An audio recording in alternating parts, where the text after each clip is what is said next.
Now, everybody knows what's going on now by this time with what's happening in Iran. It was in the overnight hours into Saturday morning. I'm recording this on Monday. And so the early morning, overnight hours of Saturday, both we and Israel in a joint effort attacked Iran, and did so in a really pretty formidable way. They took out all of its upper leadership, for the most part anyway. They took out most all of the upper leadership, including the Ayatollah, the main spiritual head. Really, nothing got done in Iran unless he signed off on it. So that's all done. Now, of course, they just retaliated in all kinds of pretty much imprecise ways. They just started firing everything off that they could, and with some limited success, they've managed to get a couple of things through to Israel. Unfortunately, one of them was a direct hit, and it killed a number of people. I think there's a total of 9 fatalities last I checked. Most of them were because it hit right on top of what was an underground bunker in a place known as Bet Shemesh, a place that we visited in Israel. So we know right where that is. Not a big town. It's just Bet Shemesh has a very interesting history to it, biblically speaking. Think Samson and all the rest of that, but that was one that got through. We've had 4, last I heard, 4 of our people were also killed at one of our bases, though they're not saying which one.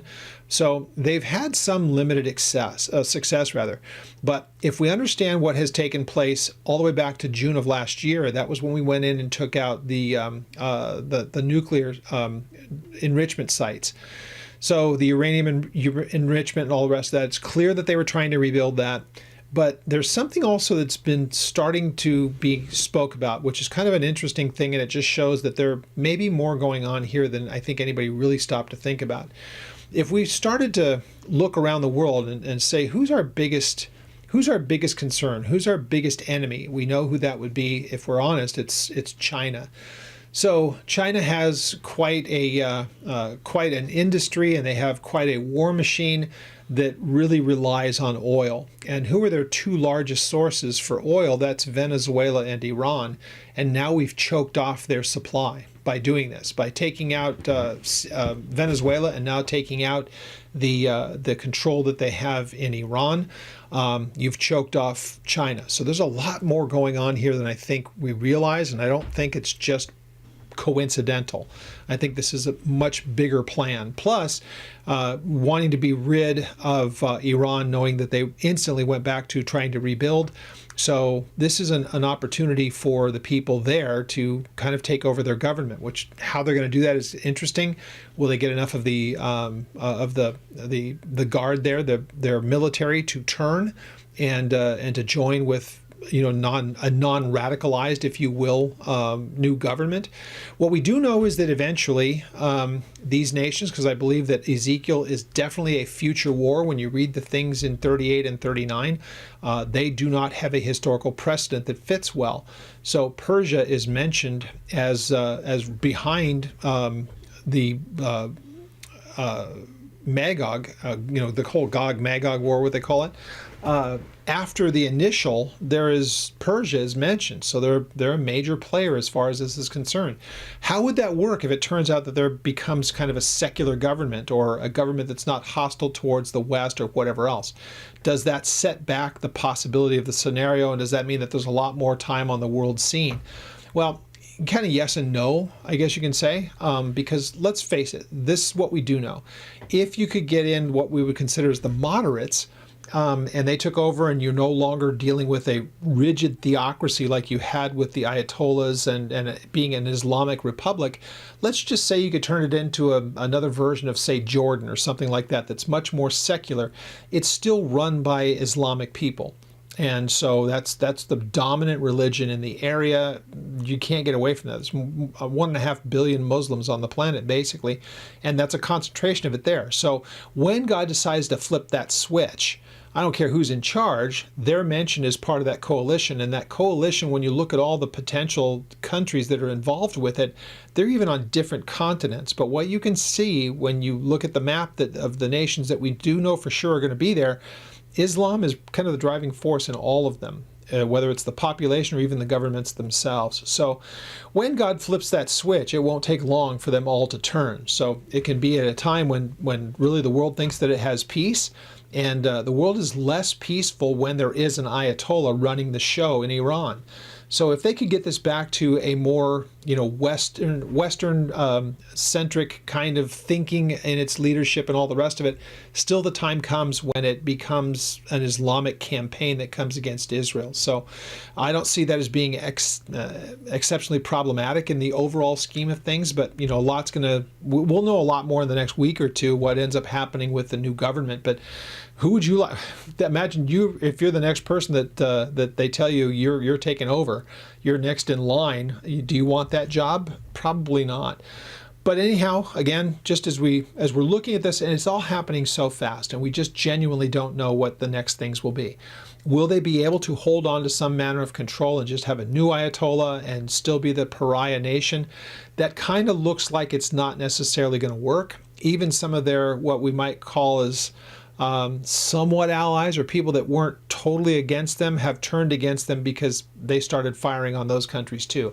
So it's gotten to the point where nobody wants to see what has been exist any longer. Radicalized Muslims in other parts of the world might feel differently, but not in big enough numbers to really prop them up. So what happens going forward is really anybody's guess. But it's going to be interesting to watch for sure. I don't think you're going to see a return to situation normal. So anybody that says that they've got it all figured out probably doesn't. They can start talking about the military precision of it. I don't think that we're looking at another version of Iran or Afghanistan. That is not the way that the Pentagon looks at this and doesn't want anything to do with it. Certainly Trump doesn't. He didn't like the Iran or the Afghanistan war. He thought that those were wrong. And so in this case, it'll look more like what you saw with Venezuela. Take out the person that is the problem and put the people that would take their place on notice that you have to swear off where you've been and we'll support you. So I think you'll find the same thing here. It might take more. I don't expect it to be a big ground war kind of a thing. I think they just continue to pummel them until they finally get to the place of submission. So we'll know more, and I'll probably be commenting on this over the next couple of weeks in the Bible studies and just doing little updates as information comes available, but it's all brand new right now. But again, does it change the trajectory of any of the things that we've been expecting? For me, not at all. Because again, when all that stuff happens, let's face it, what we do know from the scriptures, if you are not a born-again believer in Jesus Christ, you're not indwelt by the Holy Spirit, then you're not his. So the people that belong to the Lord, they're a very obvious group of people. You have everybody else who believe any number of different things.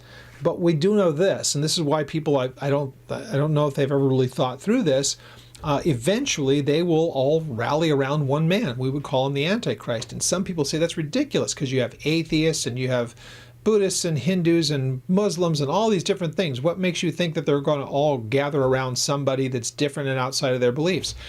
Simple, because the devil owns them already. He's just going to sell them a brand new lie and they'll buy it. So it's an easy thing. It's not even difficult to try to figure out.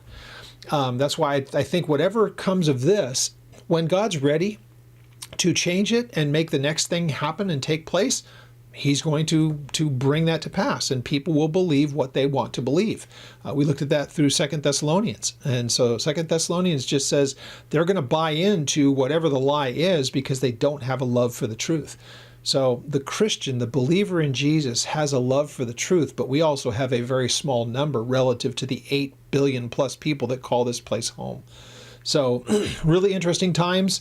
Again, much of it is speculative, but I wanted to address it because it is very, very interesting.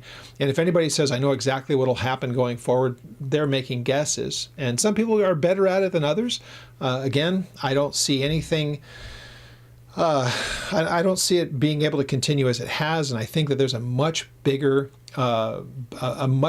game going on here than I think most people know. And again, I think this is done to cripple China, which is an interesting topic as well. But by taking out Venezuela and now followed by Iran, plus making that whole area of the world safer, dealing with the Middle East, you're also choking off the ability for China to do some of the things that they do because they're very dependent upon petroleum, and now the United States is making their supply harder to come by. And so where are they going to buy this? They were buying it black market, and they were trying to get it from Venezuela. That's been shut off now, obviously, but now they have their second source completely cut off. So going to be interesting to watch. They're the ones who've been really quiet during this whole thing.